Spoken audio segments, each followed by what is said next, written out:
And we're all of a theme this morning because I want to speak with you about welcome and invitation, which is something that our community does very well. And I think that our texts, these High Holy Days, speak to. So welcome again. There are never too many times to say it. Baruchim habaim, baruchot habaot, baruchimot habaimot. Welcome to each one of us. Today we are invited and we are welcomed by God and by one another into the joy and the possibilities of a new year. And its challenges too. Even today's Torah reading, I think, reminds us of the importance of welcome and helps us to commit to welcome as a practice in every area of our lives all year round. We trace our Jewish value of welcome back to the story of Avraham. We speak of Avraham and Sarah's tent as the model for our wedding canopies, our chupot, open on all sides. And that's where we also get the phrase big tent Judaism for the most inclusive and diverse manifestation of our religion possible. Welcoming guests, or the value of hachnasat orchim, is actually included in a list of mitzvot for which we're granted both a reward in this world and then an even greater one in the world to come. The list also includes honoring one's parents, acts of loving kindness, and bringing peace between one person and another. And that's pretty good company for one little rabbinic mitzvah. Avraham and Sarah's effusive welcome in Vayera, the Parshat Vayera, make, I think, an anticipatory teshuvah or repentance for what we read later on in the Parsha of the city of Sodom's inhospitality and xenophobia. Back at the beginning of Vayera, before today's reading picks up, Avraham does offer full and enthusiastic welcome when three men appear outside of his tent.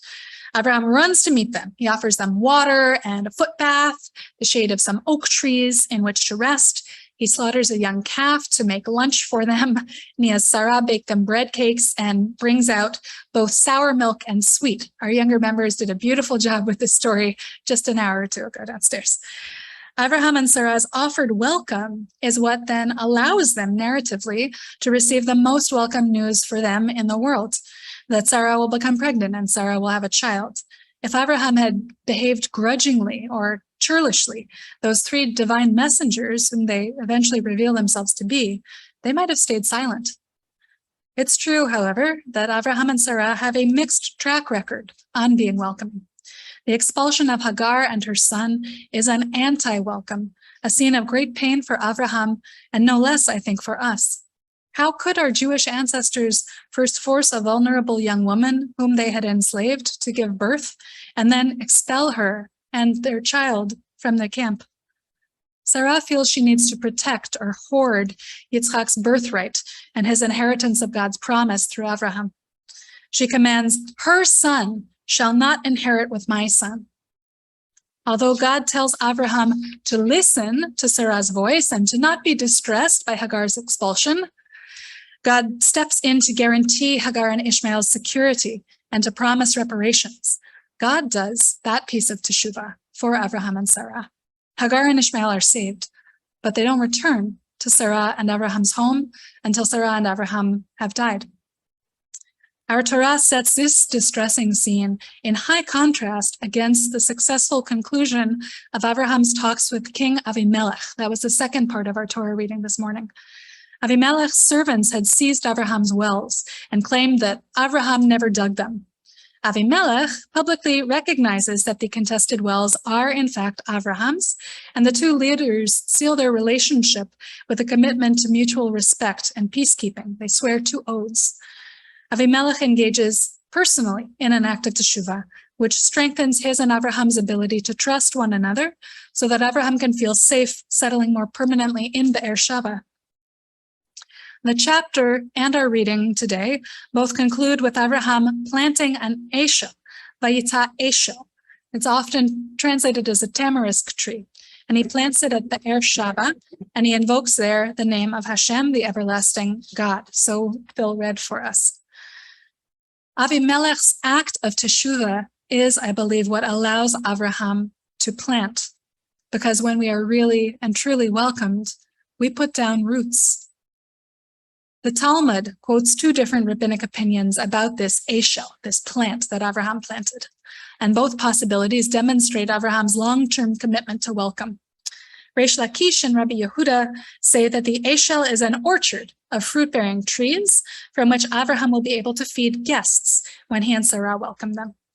Rabbi Nehemiah says that the Eshel, which Avraham plants, is actually an inn.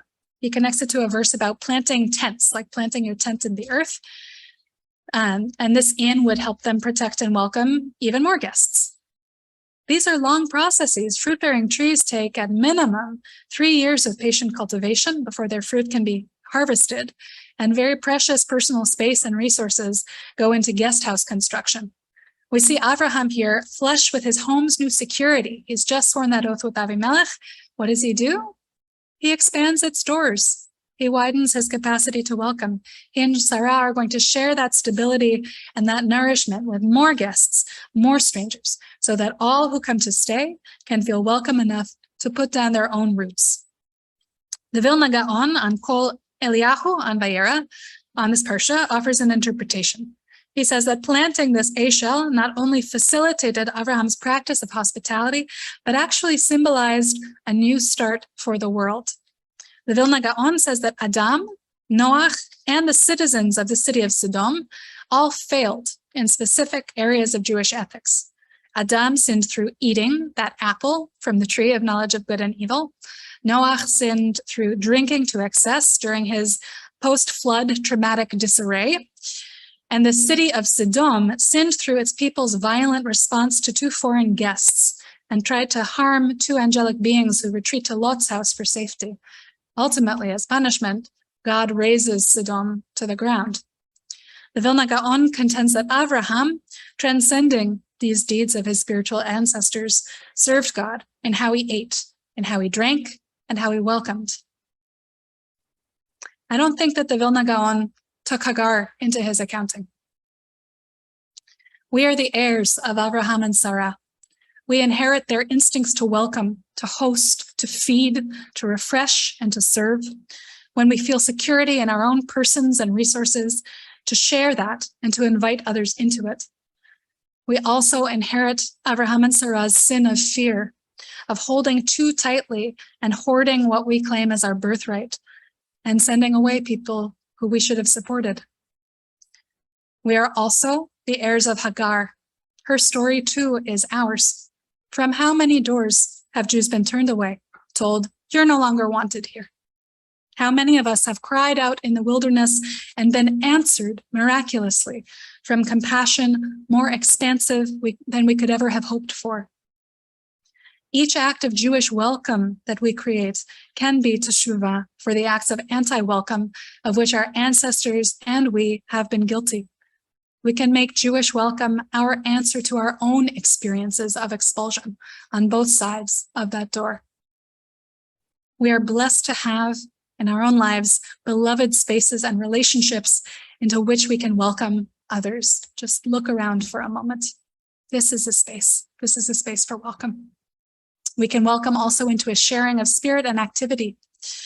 When our temple's doors and our Zoom room open up, when we call one another to say, "Hey, I'm going to Haverhill with the temple's High Time hikers on October 29th. Do you want to come?" When we say, "Tatayenu meeting next Thursday, I'm going. Do you want to come?" When our temple board and our committee chairs and our members create an open house to show folks around our spiritual home, we are welcoming one another into a holy, warm, engaged community with a passion for both friendship and justice. In our Jewish year and our life cycle practices, the language of invitation welcomes us into positive mitzvot. These are the mitzvot of doing, as opposed to negative mitzvot, which are the mitzvot of refraining from doing. So the positive ones are the active ones. A person recites, "Hinani muchana umzumenet lekayem mitzvat aseh." Here I am, ready and invited, mizumenet, to perform, say, the mitzvah of Sfirat HaOmer, counting each of the 49 days between the second day of Pesach and Shavuot, and to perform the mitzvah of helping a new child enter into the Jewish covenant. A zimun, or an invitation, greets everybody at the table and gets them involved in offering the blessing after a good meal. Rosh HaShanah offers us an invitation too. Which positive mitzvot, which mitzvot aseh, do you feel invited to engage with in this new year?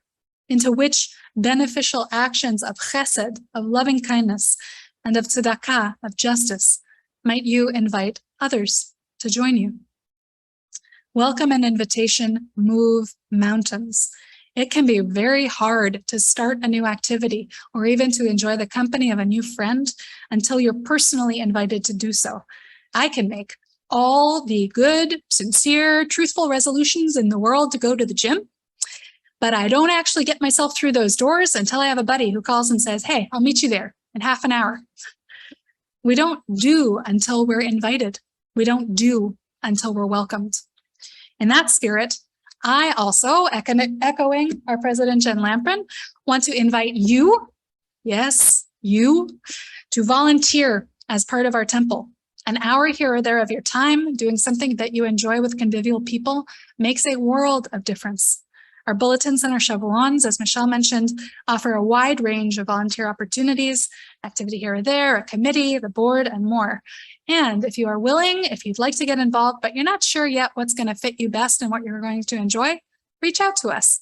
Get in touch with me, get in touch with Lisa, and get in touch with our temple president, who would be delighted to hear from you. Welcome is part of our Jewish American DNA.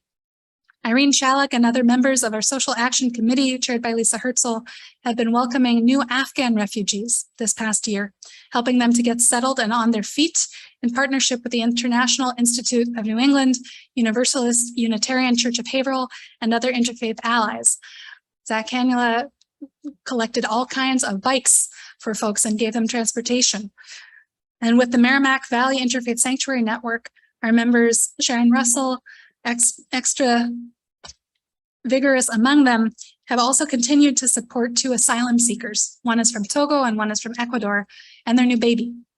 From rides to diaper drives, to sewing circles, to apartment preparation, to accompaniment to medical appointments, to legislative advocacy, our community has seen firsthand the difference that welcome can make in a person's life and in a family's life. I also have to acknowledge today that welcome, as Jews and as a Jewish community, can feel spiritually or even physically risky. Anti-Semitism, other security concerns, the past 2+ years of COVID, all of these have tried and tested Jewish communities who seek to balance welcome and safety. And it's not just Jewish spaces where these conversations are very live. Statewide, fear is coming out loud and strong against the Work and Family Mobility Act, which passed this summer. There's actually a ballot question in Massachusetts this fall to keep that law in place. But states and communities both that make new arrivals unwelcome, I think they lose out on crucial opportunities for connection and for support and for growth. The truest measure, the truest act of love is not to hoard, it's to share. Safety concerns and security measures and the sheer exhaustion of these latest years must not shut down the invitations and the welcome that we offer. If we lose our ability to welcome, we diminish the communities we seek to safeguard. We diminish our ethical, human, Jewish calling. Welcome is what keeps us strong, and welcome is what keeps us safe. I'll end with a story from Labor Day weekend earlier this month. I traveled up to Vermont for 4 days and 3 nights of celebrating an extraordinary teacher, Larry Gordon, Zichrono Livracha, may his memory be for a blessing, who died tragically in a bicycle accident last November. Larry taught me and thousands of other people to sing world folk music together in an organization called Village Harmony. No auditions, no music reading required, just a willing voice. Larry's life was an invitation to the dance of communal music making as a spiritual discipline. And as a cantor, my own life's goal is to live up to that example that he set for me. Will Thomas Rowan is a singer in Winborn. It's one of the dozens of professional ensembles that have come out of Village Harmony. And Will spoke from his heart at the final concert of that Labor Day weekend. He said, Larry taught us all that it's not our job to be gatekeepers of what we love, but to stand at the door, holding it open and saying, come in. This year, I invite you to answer the invitation of Rosh HaShanah, to make welcome a core of your days. Find what you do that you love. Find what makes your heart leap.